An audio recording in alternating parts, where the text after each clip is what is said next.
사도 바울은 오늘 본문에 앞서는 디모데전서의 첫 머리 부분에서 디모데에게 그를 권하여 에베소에 머물라 한 이유가 무엇인지를 상기시켰습니다.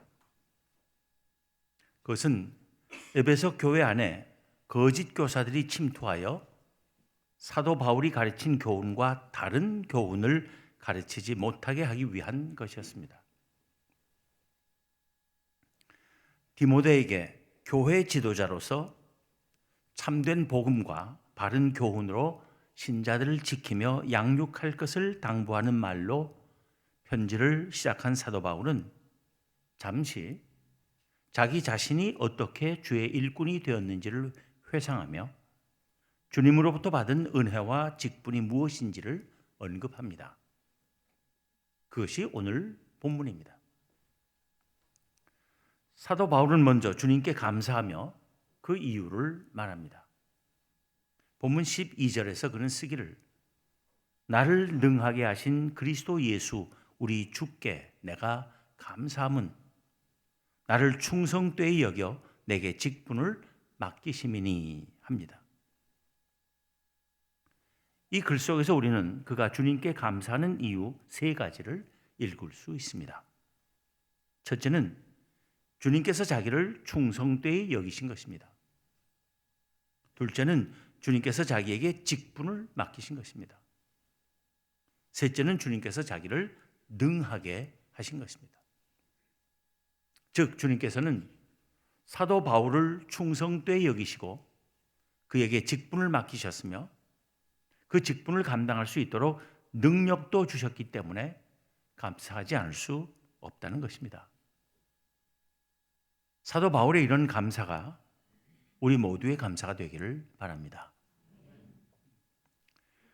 주님에 대한 사도 바울의 감사가 얼마나 크고 진실한 것이었는지는 이어지는 그의 글을 통해 더 확실해집니다. 본문 13절입니다.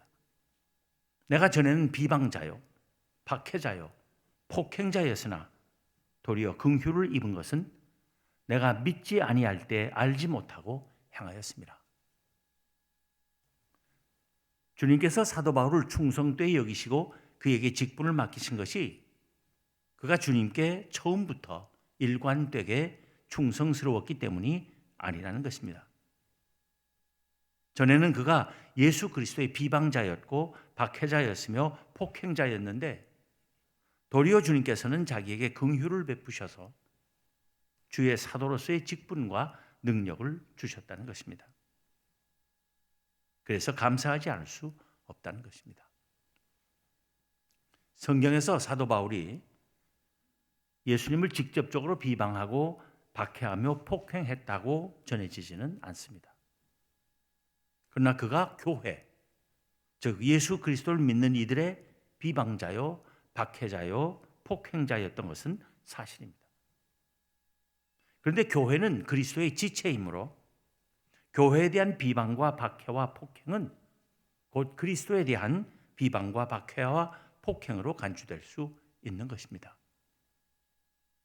부활하신 주님께서 사울이 사도 바울이 되기 이전에 예수 그리스도의 복음의 도를 따르는 이들을 모두 잡아 결박하여 예루살렘으로 끌고 오려고 다메섹으로 가던 도중에 그에게 나타나셔서 사울아 사울아 내가 어찌하여 나를 박해하느냐 물으시고 주여 누구시니까 하는 사울에게 나는 내가 박해하는 예수라 말씀하신 것도 그런 뜻에서입니다.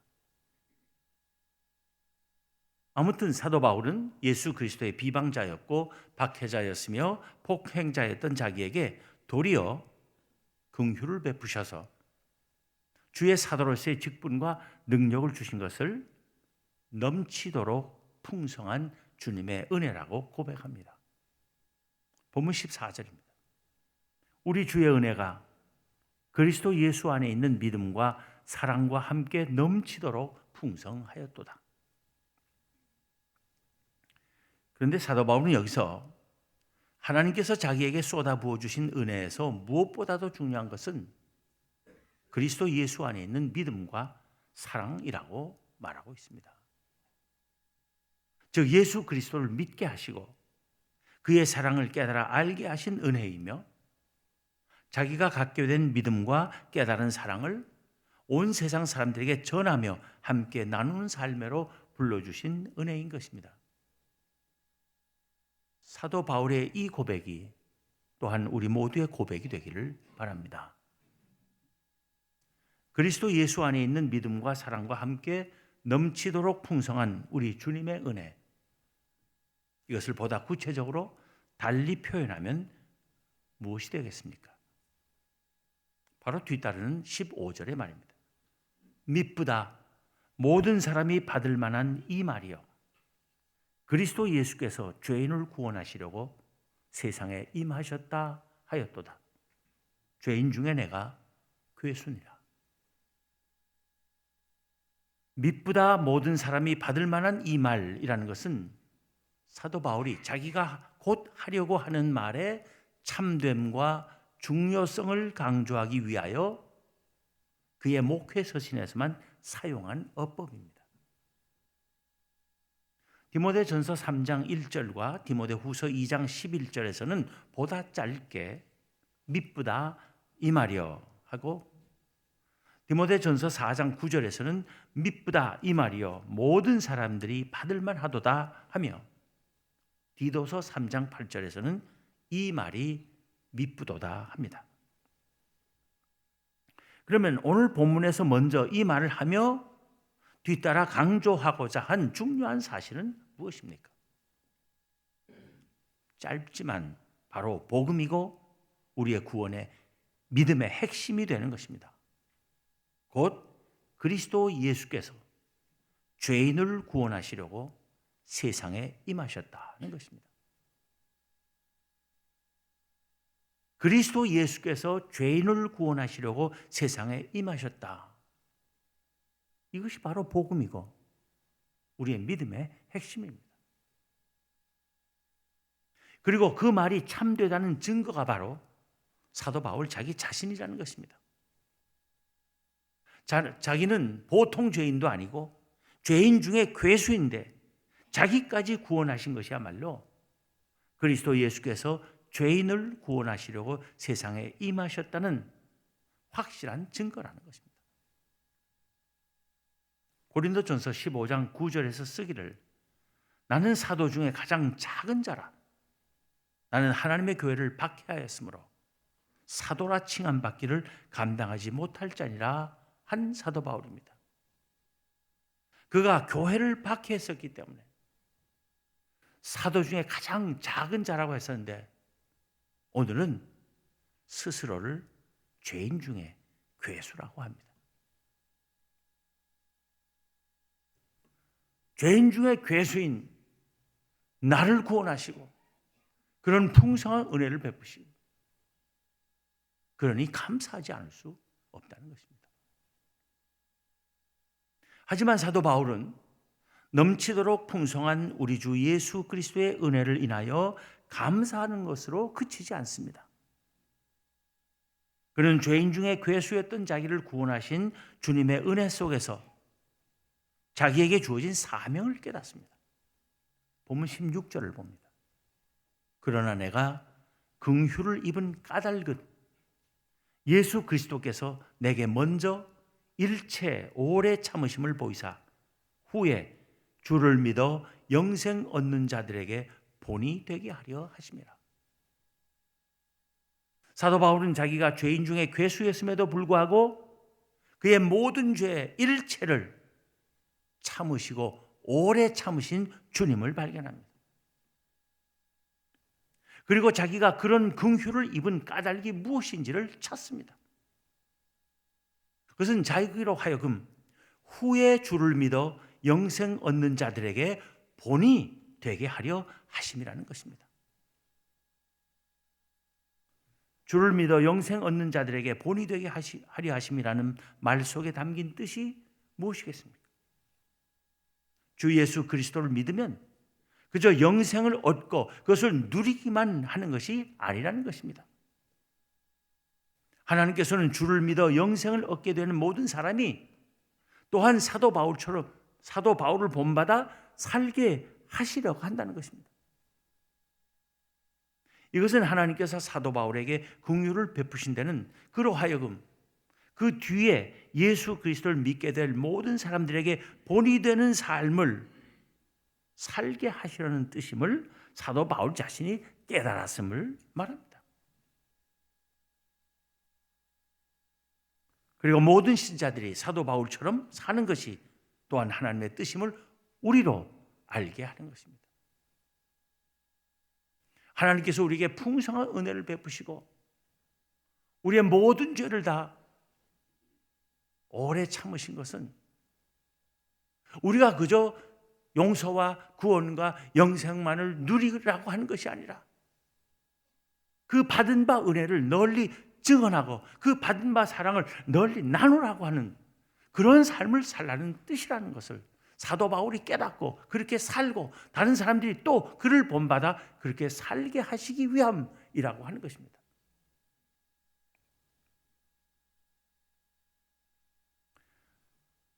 이렇게 단지 자기를 구원하실 뿐 아니라 죄인 중에 괴수였던 자기에게 도리어 긍휼을 베푸시고 풍성한 은혜로 자기를 충성되이 여기시며 그리스도 예수 안에 있는 믿음과 사랑을 널리 전하고 가르칠 사도로서의 직분을 주시고 그 직분을 감당할 수 있는 능력까지 주신 하나님을 고백하는 사도 바울에게서 이제 나올 결론이 무엇이겠습니까? 본문 17절입니다. 영원하신 왕, 곧 썩지 아니하고 보이지 아니하고 홀로 하나이신 하나님께 존귀와 영광이 영원 무궁하도록 있을지어다. 아멘 하는 것입니다. 이렇게 감사와 찬송과 영광과 존귀를 하나님께 세세무궁토록 돌리는 것 외에 무슨 다른 할 말이 있겠느냐는 것입니다. 사도 바울의 이 결론이 또한 우리 모두의 결론이 되고 우리의 날마다의 기도와 찬양이 되기를 바랍니다. 이렇게 사도 바울은 잠시 자기가 주님으로부터 받은 넘치는 은혜와 사도로서의 사명을 회상한 후 다시 디모데에게로 돌아옵니다. 그는 분명 자기가 가진 그 감사와 사명감이 그대로 디모데에게서도 공유되고 살아있기를 바라는 마음으로 자신의 경험을 그에게 상기시켰을 것입니다. 본문 18절, 19절을 봅니다. 아들 디모데야, 내가 네게 이 교훈으로서 명하노니 전에 너를 지도한 예언을 따라 그것으로 선한 싸움을 싸우며 믿음과 착한 양심을 가지라. 어떤 이들은 이 양심을 버렸고 그 믿음에 관하여는 파선하였느니라. 18절에서 아들 디모데야 내가 네게 이 교훈으로서 명하노니 할 때에 이 교훈이란 바로 사도 바울이 주님으로부터 받은 은혜와 사명감에서부터 얻고 가르친 그 교훈을 가리킨다고 볼 수 있을 것입니다. 바울은 디모데에게 내가 네게 이 교훈으로서 권하노니 하는 것이 아니라 명하노니 합니다. 이렇게 하는 것이 좋을 것 같은데 어떻느냐고 묻는 것이 아니라 반드시 이렇게 하라는 것입니다. 그 말을 하며 아들 디모데야 라고 한데도 그 뜻이 있을 것입니다. 아버지는 아들에게 명할 수 있고 아들은 아버지의 뜻을 따라야 하기 때문입니다. 바울은 디모데에게 내가 반드시 이렇게 해야 된다 라고 말하기 위해서 아들 디모데야 라고 불렀을 것이라 봅니다. 같은 18절에 전에 너를 지도한 예언이란 말은 무엇을 뜻하는 것입니까? 사도 바울은 디모데전서 4장 14절에서 쓰기를 내 속에 있는 은사 곧 장로의 회에서 안수받을 때의 예언을 통하여 받은 것을 가볍게 여기지 말며 합니다. 아마도 디모데가 안수받을 때 성령께서 역사하셔서 그가 그의 사역을 위해 받게 될 은사와 능력에 대한 예언들이 주어진 것 같습니다. 사도 바울은 디모데에게 그것을 상기시킨 것으로 생각됩니다.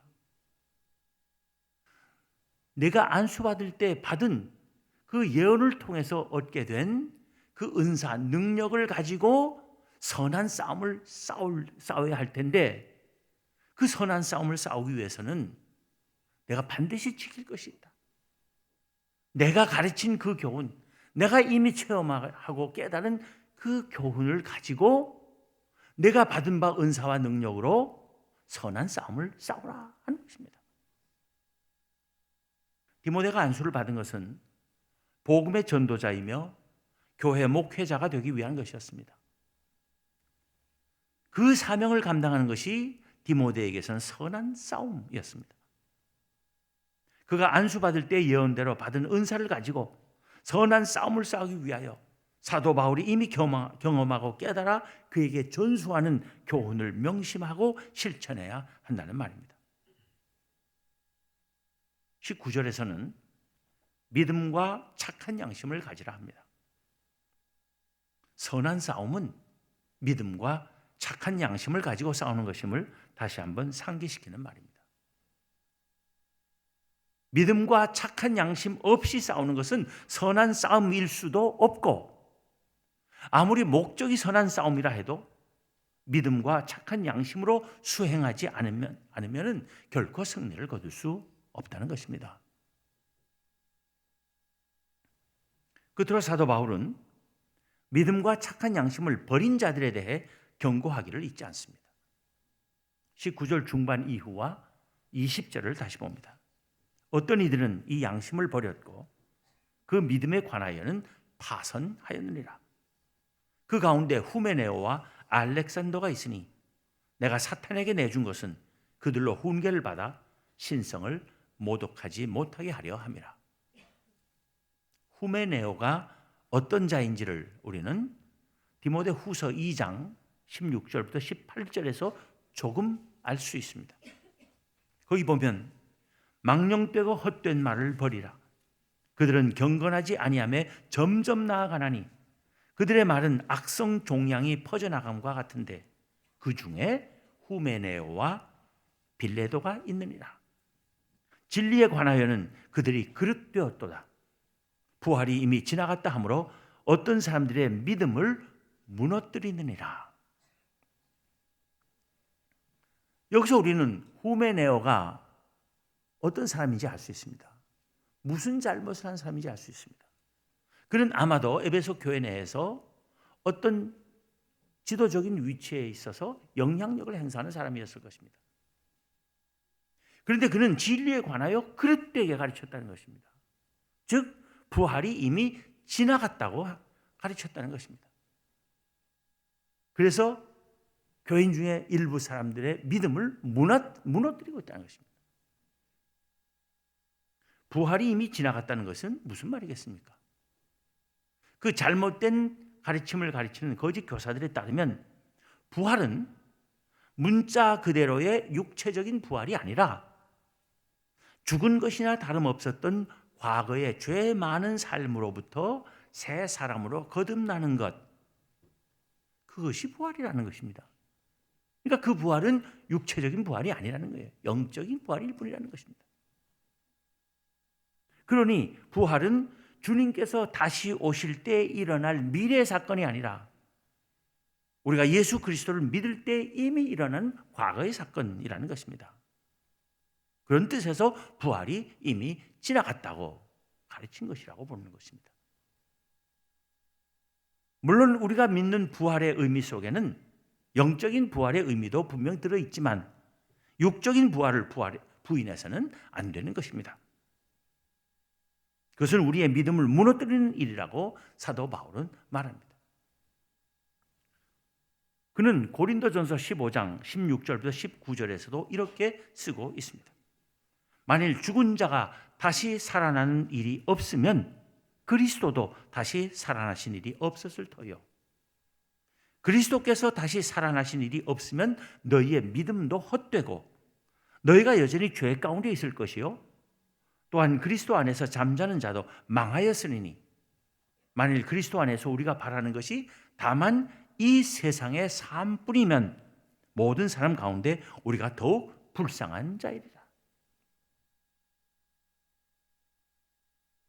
그리스도 안에서 잠잔다는 것은 그리스도를 믿는 믿음 안에서 죽는다는 것을 말해요. 그래도 우리는 망하지 않는 거예요.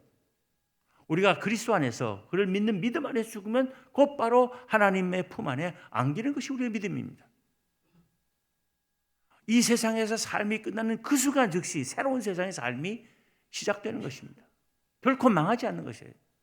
그런데 부활을 믿지 않으면 그리스도 안에서 잠자는 자도 망하였을 것이다. 우리의 믿음이 헛될 것이다. 이렇게 말한 것입니다.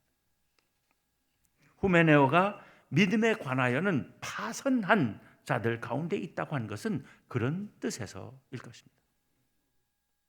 후메네오와 함께 거론되는 알렉산더는 정확하게 누구를 가리키는 것인지 알 수 없습니다. 아무튼 사도 바울은 그 두 사람을 사탄에게 내어주었다 합니다. 그가 사탄에게 두 사람을 내어주었다는 말의 뜻이 무엇이겠습니까? 사람을 사탄에게 내어주고 안 주고 하는 권리는 그 누구에게도 없습니다. 그것은 다름 아니라 그가 교회 안에서 활동하며 신자들에게 악영향을 끼치지 못하도록 출교시켰다는 것입니다. 교회 안에 성도들의 교제로부터 제외시켰다는 것입니다. 교회 밖의 세상은 사탄이 주무르는 세상, 교회 밖으로 내쫓았다는 뜻으로 사탄에게 내어주었다는 것입니다.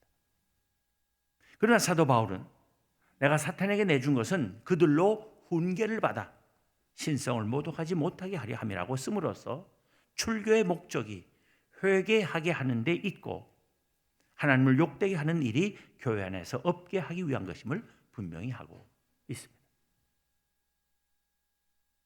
오늘 본문을 통해서 우리가 깨달아야 할 것이 무엇이겠습니까?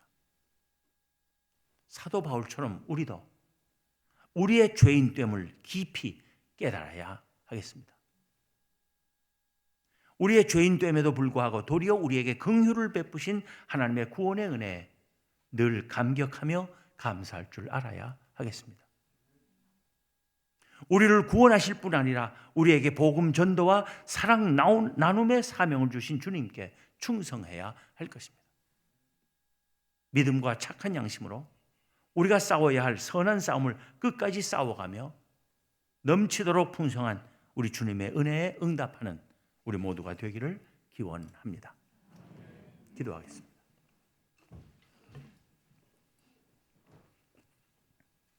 하나님, 죄 가운데 태어나서 죄 가운데 살며 헤매다가 영원히 멸망할 수밖에 없었던 저희들을 말로 다 할 수 없는 저희의 이해를 무한히 뛰어넘는 그 사랑과 은혜로 저희를 하나님의 자녀 삼으시고 하나님 나라 백성 되게 하신 그 귀하신 하나님의 뜻을 생각하며 감사와 찬송과 영광과 존귀를 세세무궁토록 돌려야 할 저희임을 고백합니다. 하나님, 저희로 하여금 예수 그리스도를 믿게 하시고 그의 사랑을 깨달아 알게 하시며 그 사랑 가운데 거하게 하심을 감사합니다. 그러나 예수 그리스도의 사랑과 그를 믿는 믿음을 저희만 소지하고 누릴 것이 아니라 온 세상에 나아가 구원의 복음을 전하며 그리스도의 사랑을 심고 나누는 저희들 되게 하여 주시옵소서. 믿음과 착한 양심으로 저희에게 베푸신 넘치도록 풍성한 그 은혜에 바르게 응답하는 저희 모두가 되게 하여 주시옵소서. 우리 주님 예수 그리스도 이름으로 기도하옵나이다. 아멘.